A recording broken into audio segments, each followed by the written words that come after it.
నువ్వు తినే మెతుకు మీద దెబ్బ కొట్టిన వాడిని క్షమించవచ్చు, కానీ నీ జీవితాన్ని నాశనం చేయడానికి ప్రయత్నించిన వాడిని మాత్రం అస్సలు క్షమించకూడదు. రెచ్చగొట్టే వాళ్ళు, చిచ్చుపెట్టే వాళ్లకు దూరంగా ఉంటే జీవితానికి మంచిది. మన జీవితంలో ఎవరినీ బాధ పెట్టకుండా మన పని మనం చేసుకుంటూ ఆనందంగా బతికేద్దాం. నీ విజయాన్ని అడ్డుకోవడానికి శత్రువులు ఏమీ చెయ్యలేకపోయినప్పుడు నీ పేరు మీద నిందలు వేయడానికి ప్రయత్నిస్తారు. బంగారం నిజమైనదని నిరూపించుకోవడానికి పరీక్షలను ఎదుర్కోవాల్సి వస్తుంది. కానీ బొగ్గు బొగ్గే అని చెప్పడానికి ఎలాంటి పరీక్షలు అవసరం లేదు. అదేవిధంగా మంచివాళ్లే పరీక్షలను ఎదుర్కొంటారు. మోసగాళ్లకు లేవు ఏ పరీక్షలు. చిరునవ్వు, నిశ్శబ్దము రెండూ శక్తివంతమైనవి. మొదటిది సమస్యలను పరిష్కరిస్తుంది, రెండవది సమస్యలను రాకుండా చేస్తుంది. జీవితం అనేది మనతో ఉండేవారి సంఖ్య మీద కాదు, మన హృదయంలో చిరస్థాయిగా నిలిచిపోయే జ్ఞాపకాల మీద ఆధారపడి ఉంటుంది. ఎవరు వచ్చిపోయినా, మనసులో నిలిచిపోయినా ఆ పాదముద్రలే నిజమైన అనుబంధం.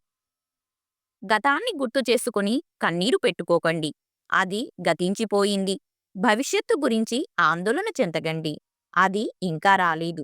వర్తమానాన్ని ఆనందంగా జీవించండి మరియు దానిని అందంగా తీర్చిదిద్దండి. ఒక వ్యక్తిని నిజంగా అభిమానిస్తే వారి మంచిని మాత్రమే కాదు, లోపాలను కూడా అంగీకరించగలగాలి. అప్పుడు స్నేహమైన, బంధమైన చిరకాలం నిలుస్తాయి. ఎందుకంటే లోపం లేని వ్యక్తి ఈ లోకంలో ఎవరూ ఉండరు.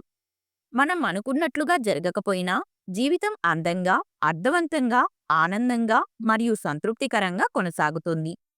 యోధుడు అంటే ప్రతిసారి గెలిచేవాడు కాదు, కానీ ఎప్పుడూ వెనకడుగు వేయకుండా ధైర్యంగా పోరాడేవాడు.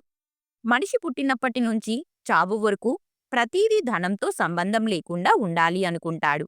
కానీ ఆ విధంగా జీవితం యొక్క నిజమైన ఆనందాన్ని తక్కువగా అనుభవించుకుంటున్నాడు. ఇష్టాలు మారవచ్చు, కానీ ప్రేమ నిజమైనదైతే నిలుస్తుంది. అవకాశాలు వస్తుంటాయి, కానీ నమ్మకాన్ని కోల్పోకూడదు. మాటలు మారిపోవచ్చు, కానీ ఇచ్చిన హామీ మాత్రం మారకూడదు. నదిని చూడగలం, కానీ దాని లోతును అంచనా వేయలేము. అలాగే మనుషులను చూస్తాం, కానీ వారి హృదయంలో ఏముందో అర్థం చేసుకోలేము.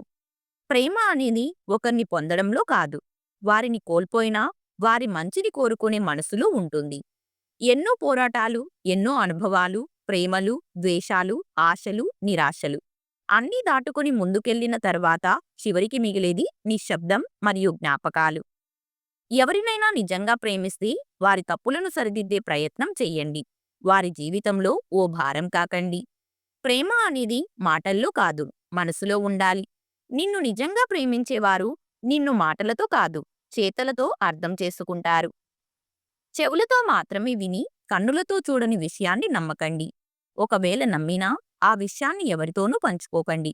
ఎందుకంటే అసూయతో చెప్పిన మాటలు బంధాలను శాశ్వతంగా దూరం చేయవచ్చు. ఈ వీడియో మీకు నచ్చితే please like, share and subscribe to our channel. అలాగే ఈ వీడియోలో మీకు ఏ క్వశ్చన్ నచ్చిందో తప్పకుండా కమెంట్ చేయండి. Thank you.